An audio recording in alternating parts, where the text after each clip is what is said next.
Propel Fitness Water. With Gatorade electrolytes, zero sugar, and vitamins, Propel hydrates better than water to help you get the most out of your workout and get back to your best self. What propels you? Propel with Gatorade electrolytes. Pros, find the right flooring for the job in Lowe's newly redesigned flooring showroom. Shop our expanded assortment of trusted brands and get up to 35% off style selections, Stainmaster, and Stainmaster Pet Protect Special Order Carpet. And while you're here, save $100 on the DeWalt 20-volt max 6-amp-hour 2-pack of batteries. Now just $179. Get more of what you need faster and save more where it counts from the ground up. Our best lineup is here at Lowe's. Valid through 8/26 while supplies last. Selection varies by location. This episode is brought to you by Google Chrome. You think you know a browser, but Gemini and Chrome? That's new.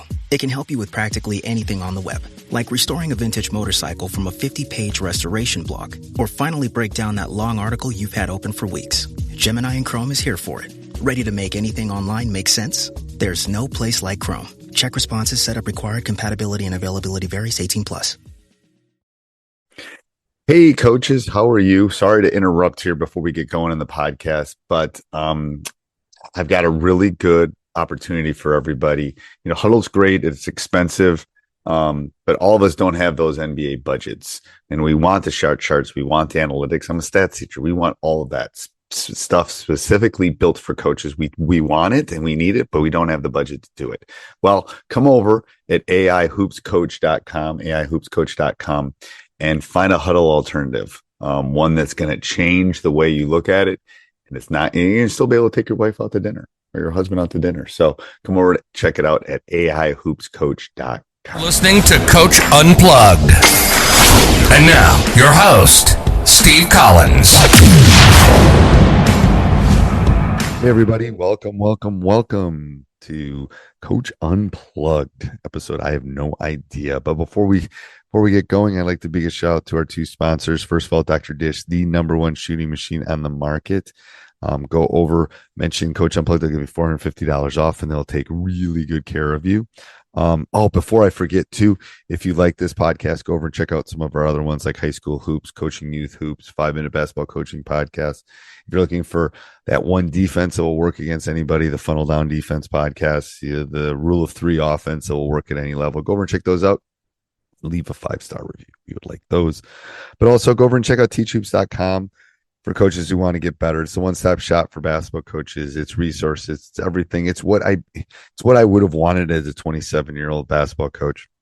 It's a roadmap to success on and off the court. And we offer a 14-day free trial because I'm a coach. I understand how it goes. Go over and check it out. Kick the tires around, see if it's for you. And if it's not, we'll part our ways and we'll say thank you and move on. But I guarantee you're going to love all the material and the material we're always putting in teachhoops.com. But anyway, have a great day, everybody. And let's head off the podcast. Actually,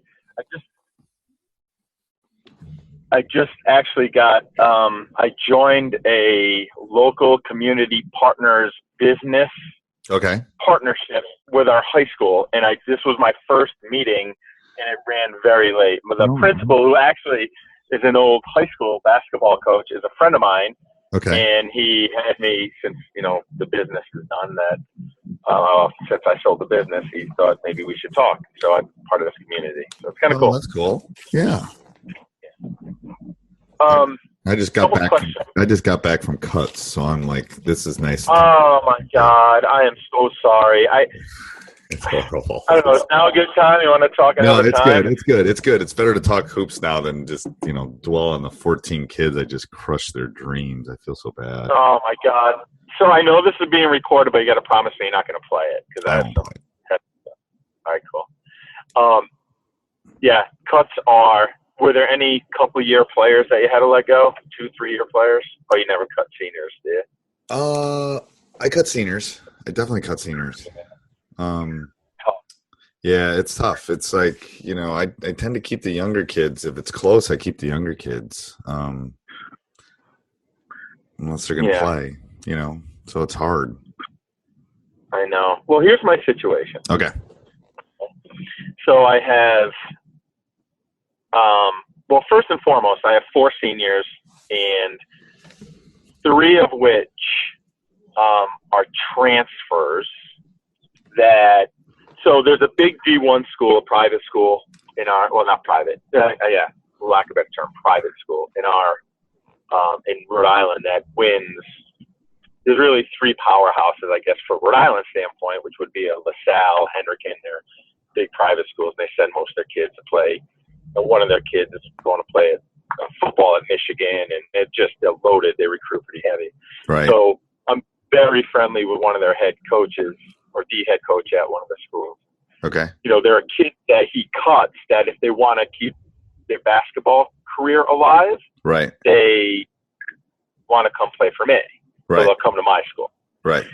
With that comes this weird, you'd think would be humbling, but there's this awful sense of entitlement coming from, you know, a powerhouse school where you played your freshman, sophomore year, right, to, you know, the D2 school with 147 boys. Right. So with that said, I have three transfers that are now seniors. So I have one senior and these three transfers that are seniors. So one of them, in particular, is, again, nobody can hear this, right? Just no. I'm taping it for me, but that's just me. Nobody else. Yep. Okay. And one of the kids is not a likable kid. Okay. Good basketball player. Yep. But just not. And there's a complete rift between all the seniors. And it's something I've seen, you know, where they're high school boys, right? I get it. I've seen issue with high school boys. But this is to the point where, you know, almost expelled due to fistfights, right? Right. Between a couple of the seniors. You know, this one that's kind of a headache, you know, slept with another senior's girlfriend. I mean, that's how just bad and evil. Okay. So hold on. Yeah. So just to okay. So where in the scheme of things is this kid as far as players go?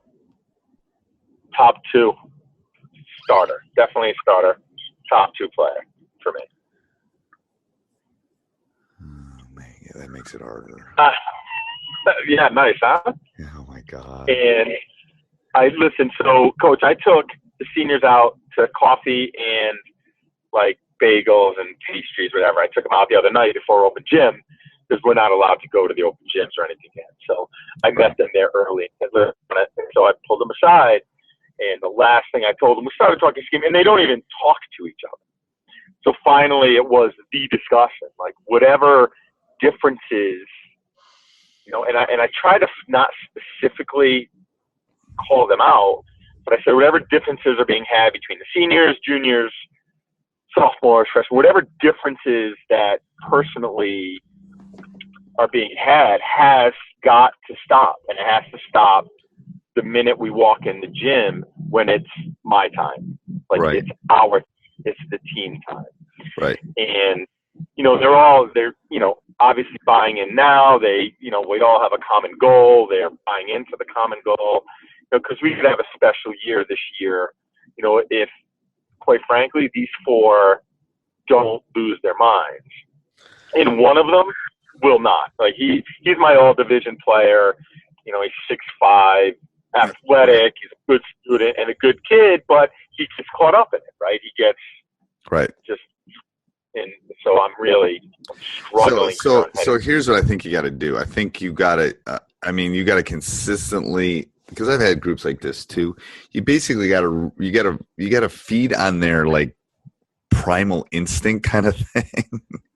Right, no, you're right. And it's like, okay, we're going to do this together. We don't, you know, we're going to go out hunting. It's not, we don't all have to like each other to do this. But for this 2 hours, we have to like each other. And then once we walk out of the gym, it's like, I'm not going to tell you who you have to be friends with. And it's something I think you do as a group. I think you try to do stuff together with just them. Nobody else. Take them to a movie. The more things I think you do together, and we're doing this for a reason, and blah, blah, blah, and our goal is to win this, and why we do this. And it's like, so I think with a group that you think is good, you just you got to keep throwing out we're really good.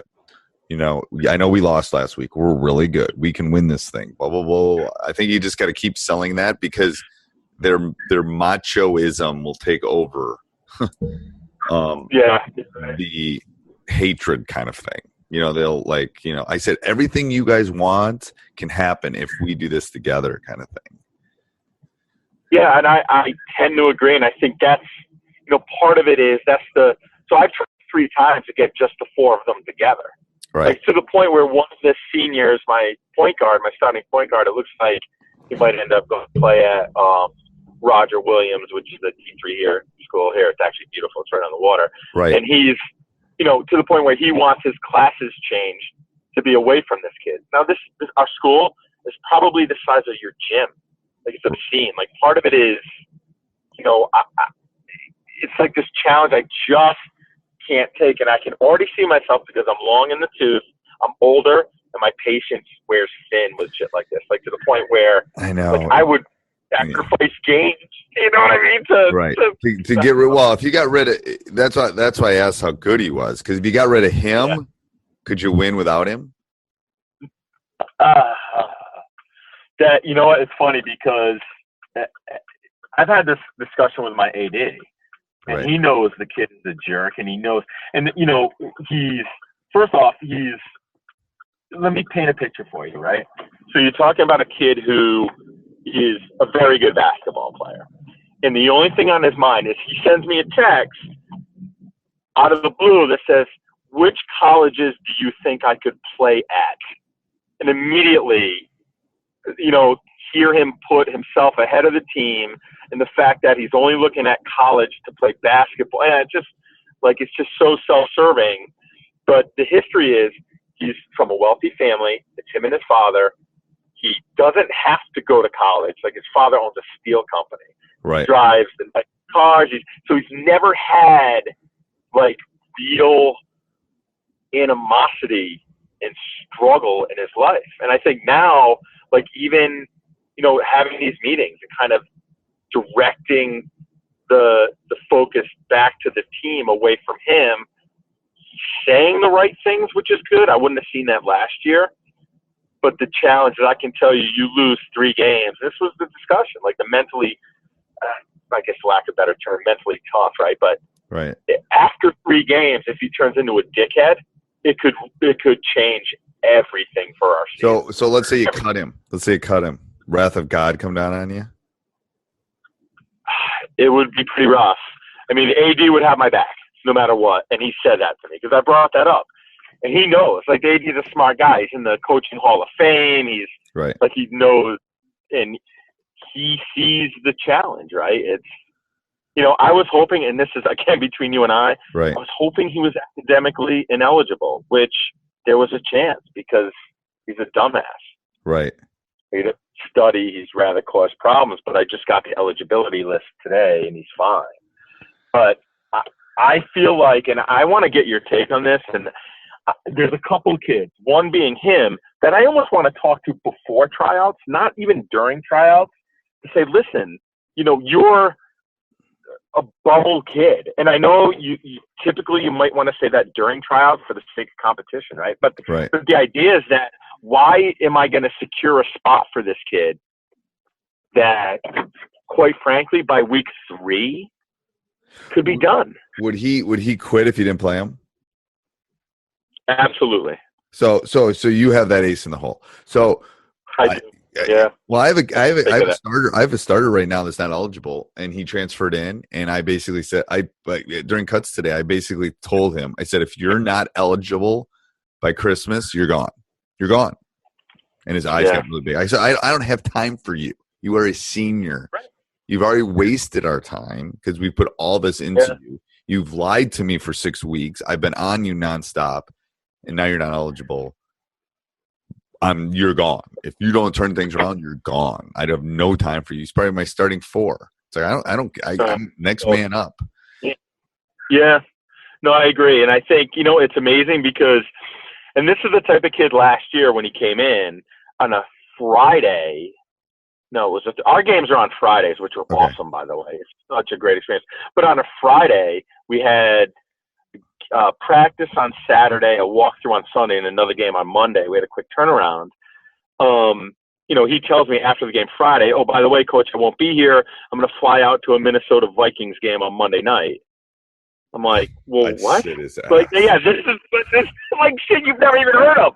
Makes no sense. So I'm just whatever. So I punched him, and I would have a whole set of rules. I would have a whole set of rules and hand them out to the team and say, "Here's what happens if you miss practice. Here's what happens if you get in a fight in practice. Here's what happens if blah blah blah blah." So you can just go back and say, "Hey, you didn't do this," or "You were." Does he show up late? Does he do stuff like that? All the time. Yeah. And he's made us run. He's made the team sit. I'd sit him. I'd run this by the AD, and I'd say, "Hey, here's my new rules. If they're late, they sit, and then you can sit him as long as you freaking want. Because if he's the guy, you just have to set the bar so high that unless he jumps through your hoops, it ain't gonna happen." And I think you're right. And if he does do that, if he does do all that, that means he's on ship. He's with you. If he does it all, great. I like that. I like setting the rules. You know what's funny is earlier on, like when I was doing this years ago, like I feel like I used to do a lot of rules, a lot of contracts, but quite frankly, they were hard to follow for me. Like to keep track of all of them became a nightmare. So now I'm asking my assistants to take away from certain things to focus on all these rules, but stuff like this, if I keep it simplistic, like here are the 10 rules that you will follow. Right. When, I have a bunch of them on Schoology, but mine is if you miss practice for any reason in my program, it doesn't matter if grandma died and you got to go to the funeral in Wyoming. If you miss a practice for any reason, you don't start. And because I'm rewarding the kid that's there. And then if you miss, if you're like unexcused or you're tardy or that kind of, so the first tardy is you run. Second tardy is team runs. Third tardy you sit. And now that's literally what I put, sit. I don't know how long. You might sit for 3 games. It's up to me how long you sit. You know what? I love the idea of putting in, you know what it is? I think the problem I have, and I don't know if all of us do, we get so, like, we overthink things. Like, when I start making a contract of these rules, it becomes this, it's like War and Peace by the time I'm done. No, it's like, it's more than 10. If it's more than 10, it's too much. You could probably get to 5. You could probably get to 5. Like, you're on time for everything. Everything we do, it counts. It doesn't matter if it's a film session, doesn't matter if it's practice, doesn't matter if we're going to a movie. It does not matter if you're late to the bus. If you're late, you get 2 mistakes too. It's not like I'm punishing you. You have to run the first time. Whatever. I'm not like, the missing is more. And if you're not a starter and you miss, then you go down the pecking order. So you don't go in when you really go in. I like that. I'm actually, you know what? I'm going to write up the rules tonight, and I like it because you know what it is in there. It's not like they're ball busting because they are 100% achievable, expected. In fact, they wouldn't need to be written down if it wasn't for, a guy like this who, what sucks though for me, Steve, is that he's really good. You know what I mean? Like, God, it would be so different. I know, like, you treat everyone, fairly, not equally. Like, that's fairly, kind of, Yep, they're not equal. Fairly. They're not equal. No. No. But you treat them fairly, yes. And I would have, or you can wait till after, like, I had 2 or 3 discussions tonight with kids.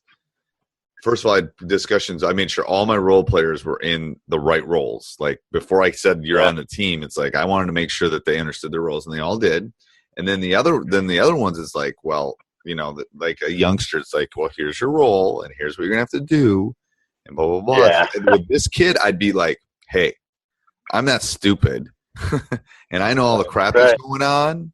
So if you don't do this, this is not going to work, and I'm not going to play you. That's what I have. Perfect. That's what I would say to him. It's like, Dad can't say anything. What am I going to? You can't tell me who to play. Yeah. The AD has your back. You're fine. It's like, I'm just not going to play you. Yeah. He'll quit then. Or you're going that'll be so nice. Or you're going to get on the bus and we're going to go win this thing. So you have 2 choices. Yeah. Get on the bus. I like it. Or don't play. No, I like it. That's good. But I want to do, there's another kid too. I think, he's been a 3-year player. Oh crap. Can we do it?